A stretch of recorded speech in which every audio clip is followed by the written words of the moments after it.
Wildcats. This is Miss Ivy coming at you for Monday's Marvelous Book Talk. Today I'm sharing with you Other Wood. This is one of our newer books, and so in this one, Grandpa Zach used to always say that hatred combined with lies and secrets can break the world.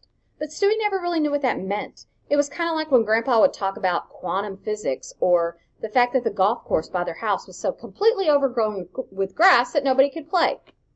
Then one day, Stewie and his best friend are playing in the woods, and something very strange happens. And then while him and his friend are trying to come to grips with their life after this strange event, a lot of Grandpa's strange sayings and strange beliefs start to make more sense. So this is a story about loss and memories and how lies can be so destructive that they destroy everything around you. But it's also about hope and friendship and how perseverance can almost fix any world that you live in.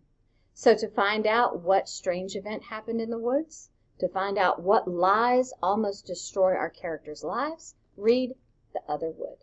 This is Miss Ivy coming at you from your Wayside Life.